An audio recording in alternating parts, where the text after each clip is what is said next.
This week on In the Epic Shop, massive tires cause massive excitement. It is insanely massive. The ginger wants to trick or treat. We're getting close to Halloween. And we look at a 2024 Wrangler 392 on huge 42-inch tires.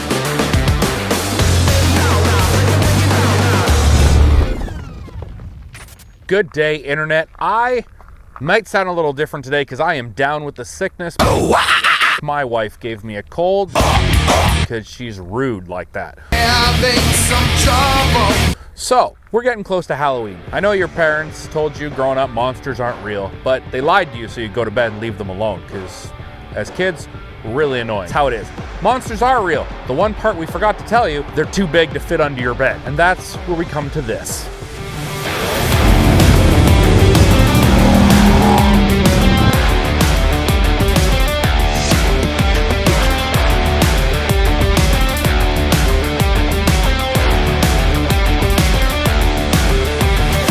This is a 2024 392 Rubicon Wrangler JL. What makes this so special? Well, this isn't the first time he's been to our shop. He originally came to our shop when he got the Jeep, and we put it on a nice modest lift with arms and 37-inch tires and a nice set of bronze wheels, and it looked really good when it left. It now has 2,200 miles on it. I say miles because yes, this is an American vehicle. 2,000 of those miles are on trail, and not just any trail. From the underside of the vehicle, I'm pretty sure he hit every rock there was on the trail. So he came to me and he's like, this isn't big enough. Oh, no. So we went back and forth for a while with quotes and trying to figure out what he wanted to do. And well, this is what we landed on. And we managed to get it done in a deadline because he's picking it up this afternoon and trailering it all the way to Moab. Got to break it in gently, right? To start with, what I ask a lot of my customers, what size tire do you want to fit? Most of them say a 35 or a 37. This particular gentleman said 42. Yes, I didn't stutter. This is a 42 13.5 17 Baja Boss MT.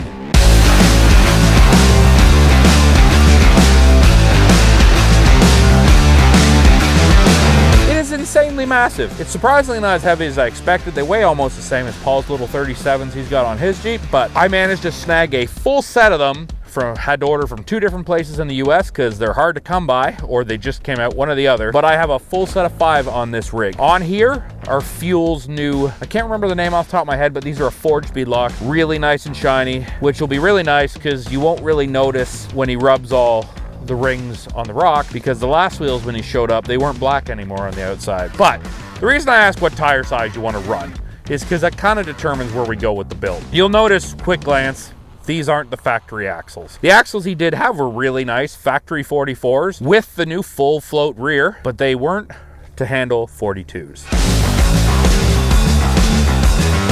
No matter what anyone tells you, you want 42s, you need new axles. It's just the way it is.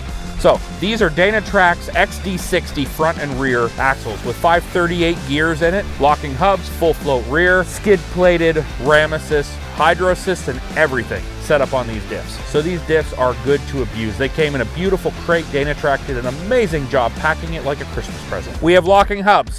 What does that mean? It means when I unlock it, no matter what you do, you're not going to send power to this wheel. Or if you break something, you can at least unlock and still probably manage to make it off the trailer home. Remember, you don't just put it in 4-wheel drive. You got to get out, turn these hubs, lock them, then you can be in 4-wheel drive. Now that we've got the axles out of the way, what we have in it, because they are massive axles, we decided, you know, if he wants flex, we're gonna go to the max with flex. So we did a full Metalcloak game changer long arm 4-link with the new black shocks. And it is a miracle we managed to get the parts in time to accomplish the job.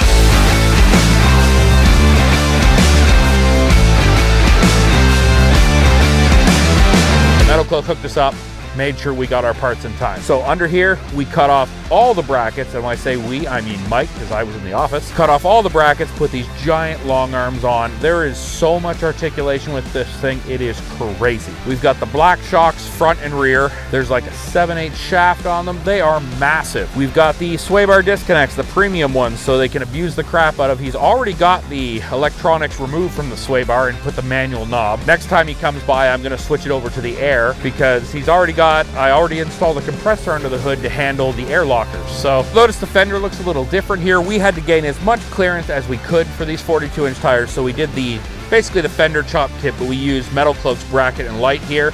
Since we already used Metalcloak's inner fenders and suspension, we just blend it all together.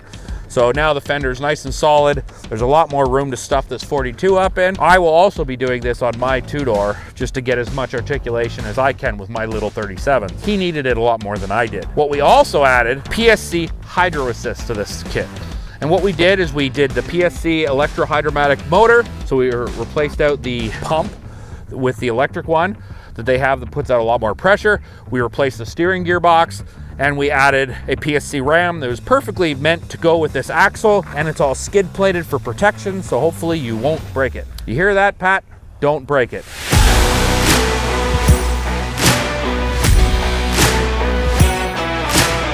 Underneath here, we had to have custom drive shafts done front and rear for the amount of length and articulation we have, so they're all underneath there. We modified the fenders and put Metalcloak's inner fenders in here in their chop kit in order to get us as much clearance for the 42s as possible. So right now we're running about 3 inches of bump stop with a 4.5-inch spring, and we can stuff that tire right into there. We've got about 4 inches of bump stop on the rear. So the rear actually hits first. It prevents us from doing more. We'll adjust accordingly as he goes more and more on the trail. We did trim the body around here to make sure it was as far away from here as possible. Now if we come around the back, you'll notice there's no spare. We tried to fit the spare. There's no way to fit the spare with the factory bumper. So for now, we put the delete plate with the camera up here and the light. Maybe he'll keep the tire in the trailer. He's gonna do bumpers next visit, and I think we're gonna even pull the transfer case out, maybe slide like an Atlas transfer case in there so we can have lower range gears, but who knows. I wanted him to take it out and try it first with the 538s because he has the 392 engine for torque, 538s in the diffs, and a 272-to-1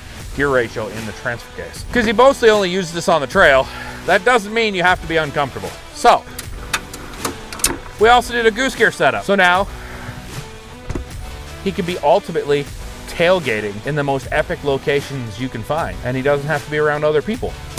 What more would you really want? Still have to get him a stove. Managed to get it fit in here in time. We had an extra plate lying around. We have a different plate coming for him because this has the cubby door on this side, and 392s don't have anything on that side, so it's going to be over here. And we have the seat delete coming as well. Seats are already out of the vehicle, but we're going to put a nice plate there so he can put the beds for his dogs, but that's for another visit.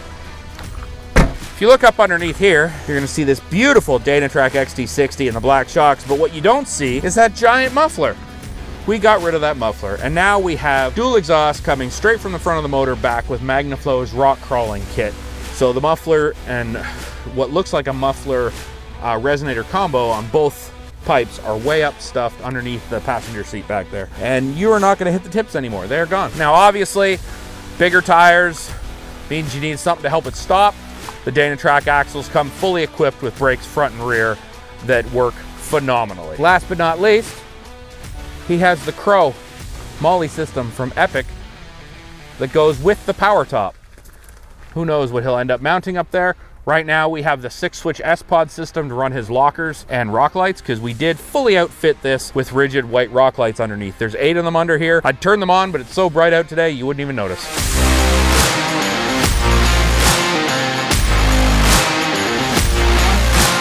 All in all, this is just step 2 of this guy's build. He's going to be back in a couple months to get the rest of the stuff done once he figures out which direction he wants to go styling wise with fenders and bumpers. If you can dream it, we can build it properly. This is a badass toy, and it is going to be a lot of fun off-road. I look forward to seeing it on the trail. 42s aren't for everybody, but they might be for you. And if they are, give me a call. I'll make them work properly. And if you're from the States, you get a huge discount because our dollar's worth nothing. Till next time, I'm going back to bed. Find some NyQuil.